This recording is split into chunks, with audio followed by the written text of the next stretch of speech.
আসসালামু আলাইকুম। রাতের শীর্ষ সংবাদে স্বাগত জানাচ্ছি আমি শাহনাজ পারভীন। 25 সেপ্টেম্বরের পরিবর্তে রাকসু নির্বাচন 16 অক্টোবর। পদোন্নতি পেয়ে এএসপি হলেন পুলিশের 39 পরিদর্শক। এনসিপি থেকে পদত্যাগ করলেন ঢাকা মহানগর উত্তর সমন্বয় কমিটির সদস্য মাশকুর রাতুল।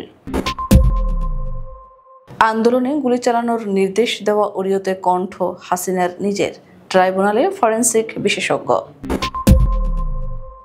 নির্বাচন আয়োজনে 4 মিলিয়ন ইউরো সহায়তা দেবে ইইউ। 32,000 সিরিয়াল নিয়ে বরিশাল বিশ্ববিদ্যালয়ে ভর্তি উপাচার্যের মেয়ে, সমালোচনার ঝড়। ভ্রাম্যমাণ টয়লেট পরিচালনা প্রশিক্ষণে বিদেশে যাচ্ছেন 3 কর্মকর্তা। 14তম ইন্দো প্যাসিফিক আর্মি চিফস কনফারেন্সে যোগদানের জন্য মালয়েশিয়া গেলেন সেনাপ্রধান। বিশেষ রাজনৈতিক দলের লোকজনকে ডিসি-এসপি বানানো হচ্ছে রিজভি। ঢাকা কাস্টম হাউসে প্রায় 3 লাখ জাল ব্যান্ড রোল জব্দ। চুয়াডাঙ্গায় মিটার চুরি করে মোবাইল নাম্বার দিচ্ছে চোর, টাকা পাঠালেই ফেরত। পঞ্চগড়ে সাংবাদিকদের সন্ত্রাসী বলা সেই ম্যাজিস্ট্রেট এখনো বহাল তবিয়তে। জয় শ্রীরাম না বলায় ভারতে ইমামকে মারধর।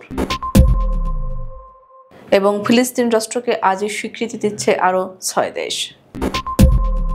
শুনছিলেন শিরোনাম, এবার বিস্তারিত।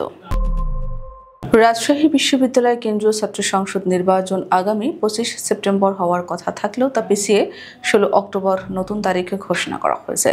আজ সন্ধ্যায় রাবি কোষাধ্যক্ষের কার্যালয়ে জরুরি সভায় বিশ্ববিদ্যালয় প্রশাসন ও রাকসু নির্বাচন কমিশনের যৌথ বৈঠক শেষে এ সিদ্ধান্তের কথা জানানো হয়। এর আগে রাকসু নির্বাচনকে কেন্দ্র করে বিক্ষোভে উত্তাল হয়ে উঠেছে রাজশাহী বিশ্ববিদ্যালয়। সোমবার সন্ধ্যায় রাবি কোষাধ্যক্ষের কার্যালয়ের সামনে অবস্থান নিয়ে বিভিন্ন প্যানেলের নেতাকর্মী ও সমর্থকরা মুখোমুখি হয়ে পরস্পর বিরোধী স্লোগান দেওয়ার তীব্র উত্তেজনা সৃষ্টি হয়। দেশের পুলিশ বাহিনীতে 39 কর্মকর্তাকে পদোন্নতি দিয়ে সহকারী পুলিশের সুপার পদে উন্নতি করা হয়েছে। এর আগে তারা পুলিশ পরিদর্শক পদে কর্মরত ছিলেন। সোমবার স্বরাষ্ট্র মন্ত্রণালয় থেকে জারি করা এক প্রজ্ঞাপনে এ তথ্য জানানো হয়। রাষ্ট্রপতির আদেশক্রমে প্রজ্ঞাপনে সই করেন মন্ত্রণালয়ের উপসচিব তৌসিফ আহমেদ। প্রজ্ঞাপনে বলা হয়েছে, পদোন্নতিপ্রাপ্ত কর্মকর্তারা যথাযথ কর্তৃপক্ষের মাধ্যমে স্বরাষ্ট্র মন্ত্রণালয়ের সিনিয়র সচিব বরাবর যোগদানপত্র দাখিল করবেন। জনস্বার্থে জারি করা এই আদেশ অবিলম্বে কার্যকর হবে। জাতীয় নাগরিক পার্টির ঢাকা মহানগর উত্তর সমন্বয় কমিটির সদস্য মাশকুর রাতুল পদত্যাগ করেছেন। গত বৃহস্পতিবার জাতীয় নাগরিক পার্টির আহ্বায়ক নাহিদ ইসলামের কাছে নিজের পদত্যাগপত্র দেন তিনি। তবে বিষয়টি আজ সোমবার জানাজানি হয়। পদত্যাগপত্রে অভ্যন্তরীণ রাজনৈতিক কোন্দলের ফলে নিজের ব্যক্তিগত জীবন প্রভাবিত হওয়াকে কারণ হিসেবে উল্লেখ করেছেন মাশকুর রাতুল। জুলাই গণ অভ্যুত্থানের সময় প্রাণঘাতী অস্ত্র ব্যবহার ও গুলি চালানোর নির্দেশ থাকা একটি অডিও রেকর্ডিংয়ের কণ্ঠ তৎকালীন প্রধানমন্ত্রী শেখ হাসিনার সঙ্গে মিলে গেছে বলে আন্তর্জাতিক অপরাধ ট্রাইব্যুনাল 2 জানিয়েছেন একজন ফরেনসিক বিশেষজ্ঞ। সোমবার সিআইডি ডিজিটাল ফরেনসিক ল্যাবের কর্মকর্তা ও পুলিশ পরিদর্শক রকুনুজ্জামান ট্রাইব্যুনালে সাক্ষ্য দিয়ে বলেন, পরীক্ষা করার জন্য তাদের কাছে ওই রেকর্ডিং জমা দেওয়া হয়েছিল।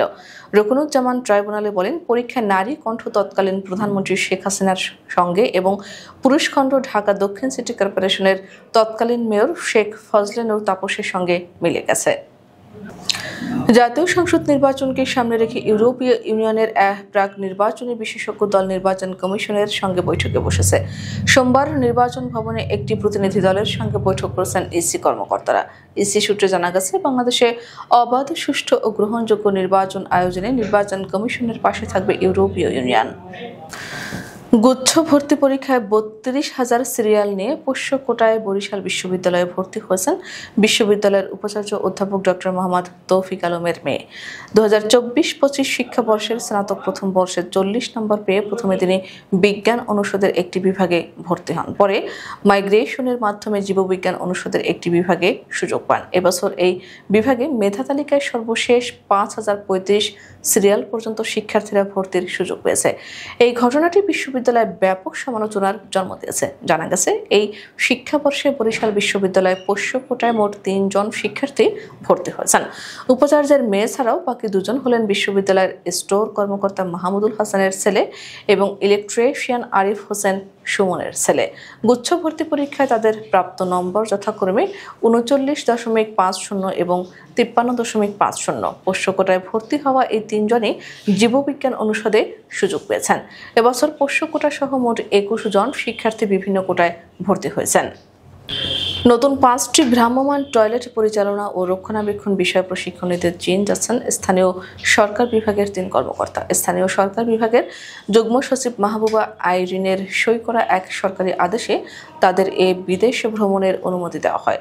গত 14 সেপ্টেম্বর জারি করা ওই সরকারি আদেশে বলা হয়, স্থানীয় সরকার বিভাগের সিনিয়র সহকারী সচিব মোহাম্মদ ফারুক হোসেন, ঢাকা দক্ষিণ সিটি কর্পোরেশনের সহকারী প্রকৌশলী মোহাম্মদ নুরুজ্জামান ও উপসহকারী প্রকৌশলী মোহাম্মদ জাকির হোসেন এ প্রশিক্ষণের জন্য চীন সফরে যাবেন। 14তম ইন্দো প্যাসিফিক আর্মি চিফস কনফারেন্সে যোগদানের জন্য 4 দিনের সরকারি সফরে মালয়েশিয়ার উদ্দেশ্যে ঢাকা ত্যাগ করেছেন সেনাবাহিনী প্রধান জেনারেল ওয়াকারুজ্জামান। সোমবার এক বিজ্ঞপ্তিতে এ তথ্য জানায় আন্তঃবাহিনী জনসংযোগ পরিদপ্তর।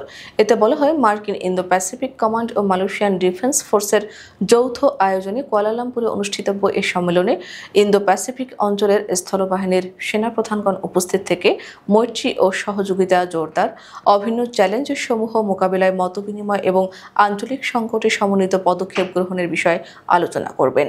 এই সফরের মধ্য দিয়ে ইন্দো প্যাসিফিক দেশসমূহ এবং বাংলাদেশ সেনাবাহিনীর মধ্যে সম্পর্ক আরও সুদৃঢ় হবে এবং পারস্পরিক সহযোগিতার সম্ভাবনা বৃদ্ধি পাবে বলে আশা করা যায়। সফর শেষে সেনাবাহিনী প্রধান আগামী 27 সেপ্টেম্বর বাংলাদেশে প্রত্যাবর্তন করবেন। ছাত্রদলের সঙ্গে জড়িত থাকার অভিযোগে প্রশাসনের অনেক কর্মকর্তাকে গুরুত্বহীন করে একটি বিশেষ রাজনৈতিক দলের লোকজনকে ডিসিএসপি বানানো হচ্ছে বলে দাবি করেছেন বিএনপির জ্যেষ্ঠ যুগ্ম মহাসচিব রুহুল কবির রিজভী। এছাড়া 1-11-র মতো ষড়যন্ত্র করে বিএনপিকে রাজনীতির মাঠ থেকে সরিয়ে দেওয়ার ষড়যন্ত্র চলছে বলেও মন্তব্য করেছেন তিনি। সোমবার রাজধানীর নয়াপল্টনে দলটির কেন্দ্রীয় কার্যালয়ে আয়োজিত অনুষ্ঠানে এসব কথা বলেন তিনি। ঢাকা কাস্টম হাউস থেকে প্রায় 3 লাখ পিস জাল ব্যান্ড রোল আটক করা হয়েছে। গোপন সংবাদের ভিত্তিতে 22 সেপ্টেম্বর সোমবার সন্ধ্যায় এই বিশাল জালিয়াতির ঘটনা ধরা পড়েছে। কাস্টম হাউসের এয়ার ফ্রেইটের 2 নম্বর গেট থেকে এই জাল ব্যান্ড রোল আটক করেছেন কাস্টম হাউসের কর্মকর্তারা। এ বিষয়ে জানতে চাইলে ঢাকা কাস্টম হাউসের কমিশনার মশিউর রহমান বলেন, গোপন সংবাদের ভিত্তিতে জাল ব্যান্ড রোল আটক করা হয়েছে। ইতিমধ্যে আমরা ইনভেন্টরি শুরু করেছি। বৈদ্যুতিক মিটার চুরি করার পর ফোন নাম্বার রেখে যাচ্ছে চোর। সেই নম্বরে যোগাযোগ করা হলে চাওয়া হচ্ছে টাকা, আর মোবাইল ফোনের মাধ্যমে টাকা পাঠালে অনেক ক্ষেত্রে ফেরত মিলছে চুরি যাওয়া মিটার। এমন অভিনব কায়দায় টাকা হাতিয়ে নেওয়ার মহোৎসবে মেতেছে চোর চক্র। শুধু চুয়াডাঙ্গার কয়েকটি এলাকা থেকেই প্রায় অর্ধশত 3 ফেজ বৈদ্যুতিক মিটার চুরির ঘটনা ঘটেছে। পল্লী বিদ্যুৎ সমিতিতে অভিযোগ জমা পড়েছে, থানায় জিডি হয়েছে। তবে এখন পর্যন্ত ধরাছোঁয়ার বাইরে মিটার চুরির সঙ্গে জড়িতরা। পঞ্চগড়ের বোদা উপজেলায় কর্তা নদীর আউলিয়ার ঘাটে মহালয়ার সংবাদ সংগ্রহ করতে যাওয়ায় সাংবাদিকদের সন্ত্রাসী আখ্যা দেন জেলা প্রশাসনের সহকারী কমিশনার ও নির্বাহী ম্যাজিস্ট্রেট মোহাম্মদ তাহমিদুর রহমান। তার ওই মন্তব্য ও সাংবাদিকদের তুচ্ছ-তাচ্ছিল্যের পরও তিনি বহাল তবিয়তে থাকায় বিষয়টি নতুন বিতর্কের জন্ম দিয়েছে। প্রশ্ন উঠেছে, সাংবাদিকদের পেশাগত কাজে বাধা দান এবং তার আগ্রাসী মনোভাব, অপেশাদার আচরণ। একজন প্রজাতন্ত্রের কর্মচারী কিভাবে সাংবাদিকদের নিয়ে আপত্তিকর মন্তব্য করতে পারেন? পিড়াই মুসলিম সম্প্রদায়ের উপর কট্টরপন্থী হিন্দুত্ববাদীদের নিপীড়নের খবর শোনা যায় ভারতে। এবার জয় শ্রীরাম না বলার একজন ইমামকে শিকার হতে হয়েছে এমন আক্রমণের। ভারতের উত্তরপ্রদেশের অলিগড়ে ঘটেছে এই ঘটনা। মুস্তাকিম নামে ভুক্তভোগী ওই ইমামের অভিযোগ, জোর করে তাকে ধর্মীয় স্লোগান দিতে চাপ দেওয়া হয়েছিল। তবে পুলিশ দাবি করছে ঘটনাটি সাম্প্রদায়িক নয়, সাধারণ মারধরের। রোববার রাতে এক প্রতিবেদনে এই তথ্য জানিয়েছে সংবাদ মাধ্যম সিয়াসাত ডেইলি।